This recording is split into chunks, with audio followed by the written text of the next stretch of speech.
l'extérieur, quand on dit qu'on travaille à l'usine en général, on n'a pas une très bonne image. C'est peut-être la télévision qui... Enfin, c'est la société du spectacle où il faut être tous beaux, tous riches.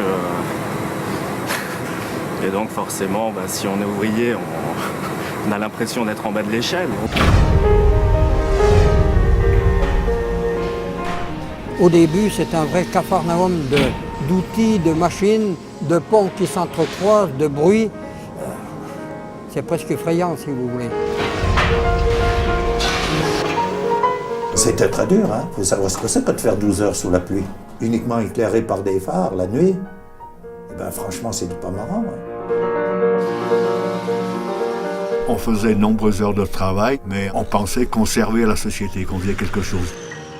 On s'entraînait nous-mêmes dans une accélération des cadences, parce qu'on voulait vite voir l'œuvre de ce qu'on a fait, quoi. On est stupéfait par l'emploi du temps énorme de ces ouvriers paysans. Travailler 8 heures à l'usine, le reste, il fallait faire en sorte à ce que ce soit fait. C'était 2 journées dans la même. Une à l'usine et puis l'autre à la ferme, à l'exploitation.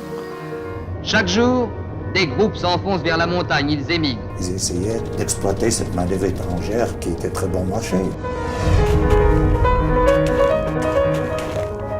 On avait des logements, on avait des colonies pour nos enfants, on avait beaucoup d'avantages. Et en fin de compte, je ne me suis jamais posé trop de questions pour mon avenir parce que je savais qu'il était assuré.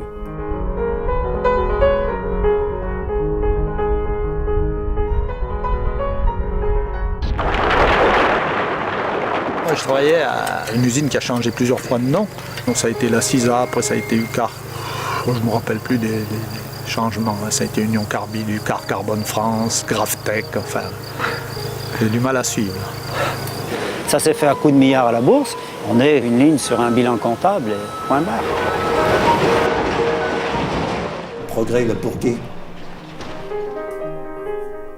Pas pour ceux qui travaillent, le progrès.